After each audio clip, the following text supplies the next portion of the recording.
June 15th, 1815, was the Battle of Waterloo. Napoleon led his army against the English, led by Commander Wellington. At the conclusion of the day, as the day was ending and dusk was settling in, there was a message sent to the English army that simply said, "Wellington defeated." Just as the message was being sent via flag signal throughout the ranks of the army, fog rolled in, and the message was finished at that moment. Pain, disappointment, and difficulty went throughout all of the English camp. All night long, they wondered what the next steps would be. They believed that Napoleon was victorious and that their commander, their leader, had been defeated. But the next morning, the message came loud and clear. When the fog rolled in, the message was not complete. And so, the rest of the message read, "Wellington defeated the enemy." My friends, today is Good Friday. Today, long ago, there was a message. There was a message sent that Jesus had died. People in the country that day saw miraculous and horrifying events. And it ended the day with Jesus dying on the cross. Mark's Gospel, chapter 15, reads this: "At the 6th hour, darkness came over the whole earth until the 9th hour. And then at the 9th hour, Jesus cried out in a loud voice, 'Eloi, Eloi, lama sabachthani,' which means, my God, why have you forsaken me?" When some of those standing near heard this, they cried, "Listen, he's calling Elijah." One man filled a sponge with wine vinegar, put it on a stick, and offered it to Jesus to drink. "Now leave him alone.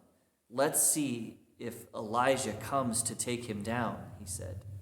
With a loud cry, Jesus breathed his last. The curtain of the temple was torn in two from top to bottom.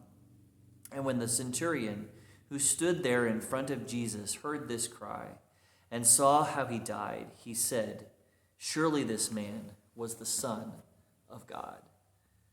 Today is a significant and important day in the life of our faith. It is the day we signify and remember the death of Jesus. We get in touch with our very own sin that caused him to go to the cross in the first place. Each and every year, I retell this story through a service of tenebrae, or service of darkness, that we present here in our sanctuary. To conclude this devotion today, I would like to show you a clip from last year's Good Friday service. You may have remembered that last year at this time, we had gone into a time of shutdown for the church and for the world, and we were not comfortable having an in-person Good Friday service. But we pre-produced a video series that was placed on YouTube. The very conclusion of this service was a song that was sung by Roscoe Rucker, but also during the song, there was a long-standing tradition that was assisted by my son Evan and my wife Melissa in stripping of the altar and reminding us of the power of this particular song. The song is "Were You There?" I invite you to listen and to watch, but also to get in connection with what's going on in your own spirit and how the words and the actions of this particular song remind us of why Jesus went to the cross. But also remember that as we worship together on Sunday, we hear the rest of the story.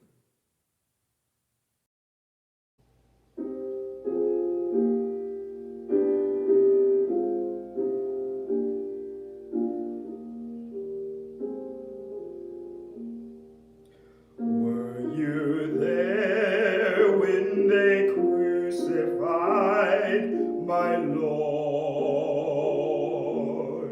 were you there when they crucified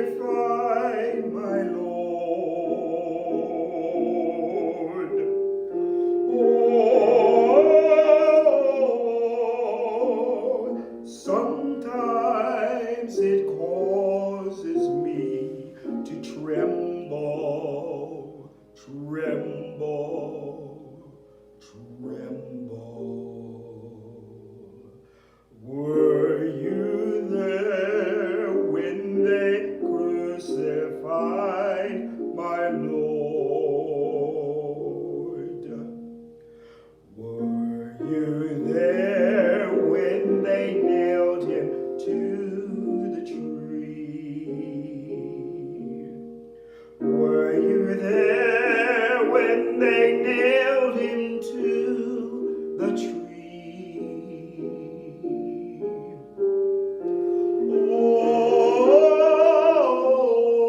Oh, sometimes it causes me to tremble, tremble, tremble.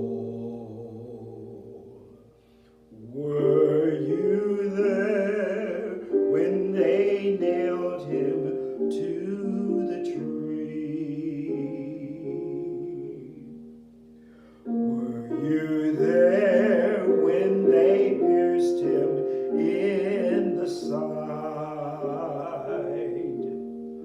Were you there when they pierced him in the side?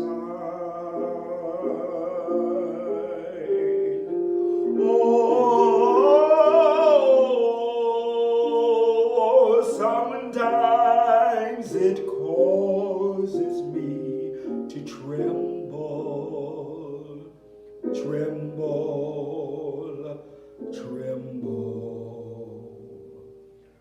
Were you there when they pierced him in the side? Were you there when the sun refused to shine? Were you there when the sun refused to shine?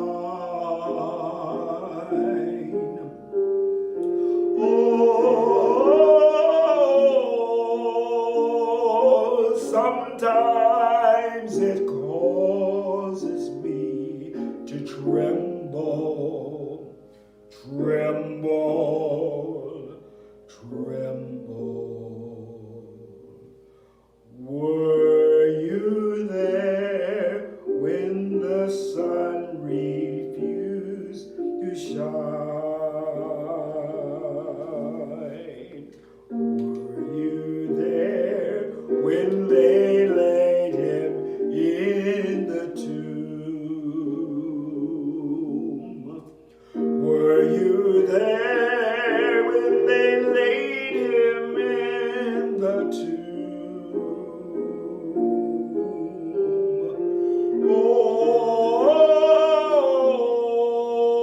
Oh, sometimes it causes me to tremble, tremble, tremble.